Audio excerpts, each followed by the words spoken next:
All right, so well, friends, welcome to Tuesday, April the 16th in the year 2020. It is actually looking pretty nice outside. It's actually been clearing out. There was a huge amount of fog kind of in this valley where we live over here, and it's actually clearing out, and the sun is actually coming out, and the clouds are breaking up, and I'm seeing blue sky, and it's really pretty looking. It may get cloudy a little later today, but hopefully it'll still be nice. Definitely the temperature again is continuing to warm up. Our high today is 46, low is 33, so really enjoying getting into spring, and I hope you are too.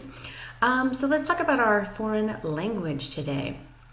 We're going to talk about the Greek language. Obviously, that's the language that they speak in Greece, the country of Greece, which is part of Europe.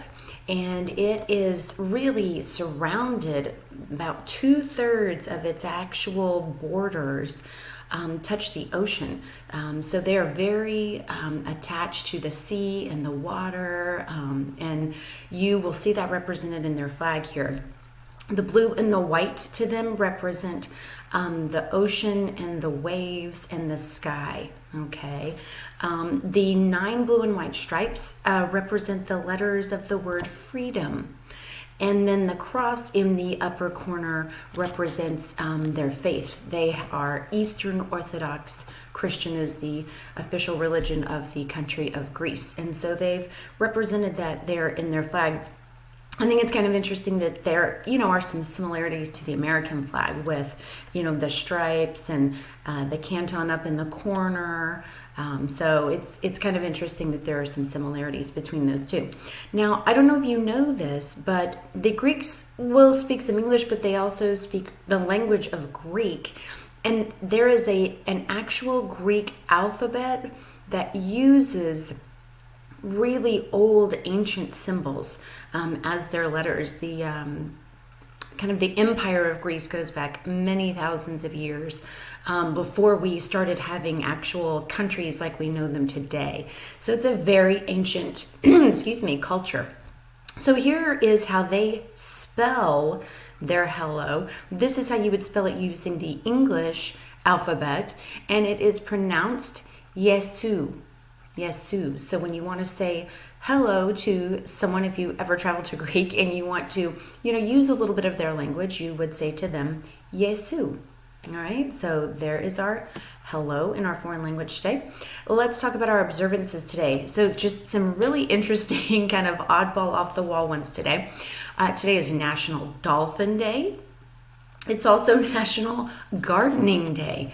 And I have to say, I would guess that anybody who has been gardening already, or who has had a garden going on for a little while, might be in some really good shape. I mean, if you're getting some fresh vegetables from your own garden and fruits, you definitely don't have to rely on the grocery store, which right now is a really good thing.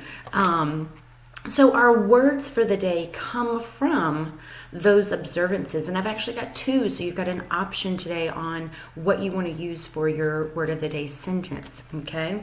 So here they are. Here's our words for today. So the first one is aquatic. Aquatic, and you see that base word aqua, which means water, okay? So it basically means if you are aquatic, you thrive being in the water. And it can be a plant, it can be an animal. Like for example, you could say algae is an aquatic plant. Or you could say a dolphin is an aquatic animal. They thrive in the water. Okay? And then to go along with our National Gardening Day, I chose the word plantsman. Plantsman. And plantsman basically is just a person who loves plants or gardening. A person who loves plants or gardening. So you could say my Aunt Sue, who, has rose bushes, is a great plantsman. Okay? So if you want to use the word aquatic, I want you to think of something other than a dolphin. That would be, an aquatic animal. Or if you can think of a plant that thrives in the water, I want you to use that. Or if you know someone who is a plantsman, use that in a sentence. Either one. You don't have to use both, but either one. I just thought it would be cool to offer a choice today with our observances. Okay, let's talk about our brain teaser for Tuesday is a tri-bond. So remember, that's a list of 3 words that I'm giving you, and I want you to figure out what connects these 3 words. What do they have in common? What are they? You could say they are all what, okay? So here are your 3 words for today. Ranch, Italian, and French. I think you're probably going to get this pretty easily, but there it is. Ranch, Italian, and French. I want you to tell me what those 3 things have in common. So remember, comment today using one of the words of the day in a sentence. Comment again, answering the brain teaser for dojo points. If you're able to get in your online programs today at any point, I'll check that in the morning. More dojo points.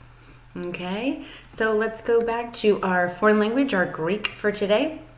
And I'll teach you how to say goodbye in Greek. Here you see it spelled out in the Greek alphabet. And here you see it spelled out with the English alphabet. And you would simply say antiosas. Okay, antiosas is how you say goodbye in Greece. And so I will say goodbye to you guys for today. I hope that you have a wonderful Tuesday.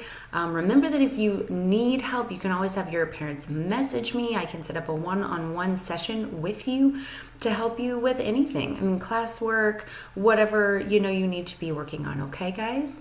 So again, I hope you have a great day, and I'll see you again tomorrow.